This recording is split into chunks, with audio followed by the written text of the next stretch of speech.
Most people think public finance and budgeting means government accounting, tax numbers, and boring financial documents. That's too narrow. Public finance is about how the government collects money, spends money, borrows money, and manages public resources. Budgeting is the process of deciding where that money will go.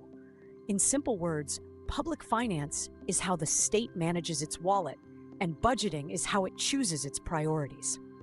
Because every government promise needs money. Free education needs money. Public hospitals need money. Roads need money. Police need money. Defense needs money. Welfare programs need money. Disaster relief needs money. Digital government needs money. So when a politician says we will improve healthcare, the real question is not just, is this a good idea?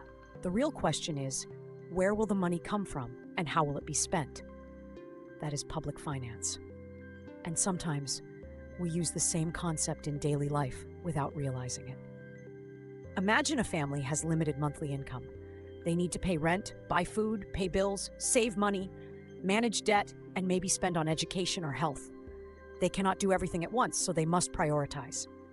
That is budgeting. A government does the same thing, just at a much larger and more complicated scale. The government usually collects money through taxes, fees, duties, fines, public assets, and sometimes profits from state-owned companies. If that money is not enough, it borrows through loans or bonds. But borrowing is not free. Today's borrowing becomes tomorrow's repayment. So public finance is not only about spending money, it is also about responsibility. Now here is where budgeting becomes political. A budget is not just a financial document. It is a statement of priorities. If a government spends more on defense and less on education, that tells you something. If it spends more on roads and less on hospitals, that tells you something. If it gives subsidies to powerful industries but ignores poor communities, that tells you something. The budget shows what the government truly values, not what it says in speeches. This is why public budgeting matters. It decides which department gets resources, which city gets projects, which public service improves, and which problem remains ignored. A country may talk about youth development, but if the education and employment budget is weak, then the talk is mostly decoration. A government may claim healthcare is a priority, but if hospitals are underfunded, medicine is missing, and staff are unpaid, the budget exposes the truth. But here's the catch. Spending more money does not automatically mean better results. A government can spend billions and still fail if planning is weak, corruption is high, procurement is poor, or departments are inefficient. A school budget is useless if teachers are absent. A hospital budget is useless if medicines are stolen or equipment is never maintained. A road budget is useless if contractors use poor material and nobody monitors them. So the real question is not only how much money was spent. The better question is, what did that money achieve? This is why modern public budgeting is connected to performance. Governments are increasingly expected to show results.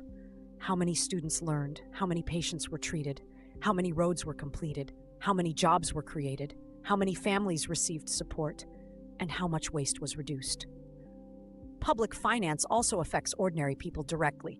Taxes reduce your income. Public spending affects your services. Borrowing affects future generations. Inflation can increase when governments mismanage money. Cuts in public budgets can damage hospitals, schools, transport, policing, and welfare. So even if people ignore public finance does not ignore them. And here is the brutal truth. Bad public finance can destroy a country slowly. Not always through one big disaster, but through years of waste, debt, corruption, weak tax collection, political subsidies, fake projects, and poor planning. A country can have talented people, natural resources, and big ambitions, but if it cannot manage public money properly, development becomes impossible. Because public money is not government money. It is citizens' money. It comes from taxpayers, workers, businesses, consumers, and future generations who will repay debt.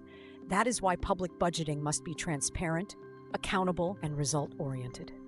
Citizens have the right to ask, where did the money go? Who received it? What was delivered?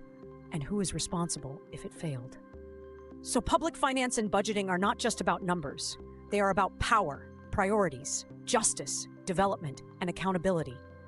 At the Learning Studio, we will not study public finance like a dry accounting topic. We will understand it as the financial engine of the state, the place where promises meet reality. Because once you understand budgeting, you stop judging governments only by speeches and start asking the real question: show me the budget. Because that is where the truth is hidden.